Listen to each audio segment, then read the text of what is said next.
ओ माई God, ਉਹ ਬਈ ਡਰ ਲੱਗਦਾ ਓਏ, ਇੰਨੀ ਤੇਜ਼ ਮੀਂਹ ਨੇਰੀ ਆ।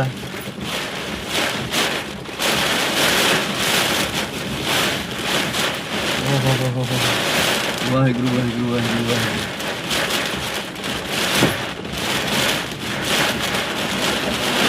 ਬੈਲਟ ਰੱਖੀ ਕੰਮ ਆ ਬਾਈ।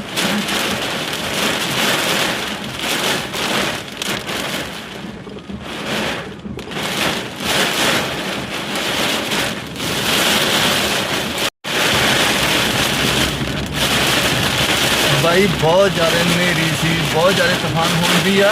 मैं गड्डी खड़ा के खड़ गया सीगा, गड्डी हिल रही सी, मैनू फील हो रहा सी भी आह छोटी गड्डी का नुकसान आ, हुण फिर गड्डी खड़ाउण वाला काम ही आ। ते इत्थे वड्डी गड्डी कोले होवे तां इन्ना डर नहीं लगदा हैगा। ते सच च मैं छोटी गड्डी च डर रहा सी भी किते गड्डी पलट ना जावे।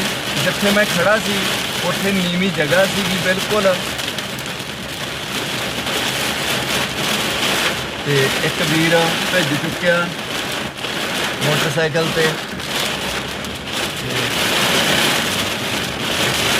ਵੈਸੇ ਮੈਂ ਵੱਡੀ ਗੱਡੀ ਨੂੰ ਤਾਂ ਹੀ ਤਰਜੀਹ ਦਿੰਦਾ ਹੁੰਦਾ ਵੀ ਕਿਸੇ ਵੀ ਮੌਸਮ 'ਚ ਉਹਦੇ 'ਚ ਕੋਈ ਡਰ ਨਹੀਂ ਲੱਗਦਾ ਹੁੰਦਾ। ਮੇਰੇ ਕੋਲ ਬਹੁਤ ਹਲਕੀ ਜਿਹੀ ਵਿਚਾਰੀ ਗੱਡੀ ਆ ਜਿਹੜੀ ਕਿ ਉੜ ਜੂ ਕਰ ਰਹੀ ਆ। ਤੇ ਨਾਲ ਦੀ ਨਾਲ ਇੱਕ ਹੋਰ ਵੀ ਡਰ ਆ ਵੀ ਸਾਹਮਣੇ ਤੋਂ ਕੋਈ ਦਰਖਤ ਟੁੱਟ ਕੇ ਨਾ ਉੱਪਰ ਡਿੱਗ ਜੇ।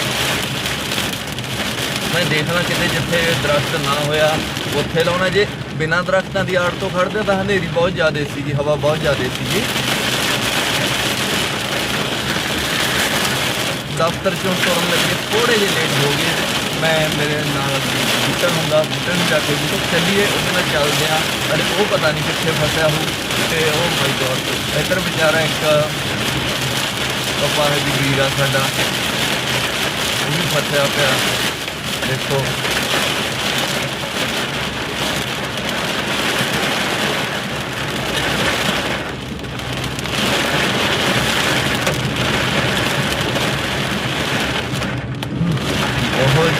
बहुत ज़्यादा मींह सी, हनेरी भी सी, डरा देने वाला तूफान सी, जिन्होंने आप कहने भी डरावना तूफान सी। गड्डी का पता नहीं की बज रहा ताड़ ताड़।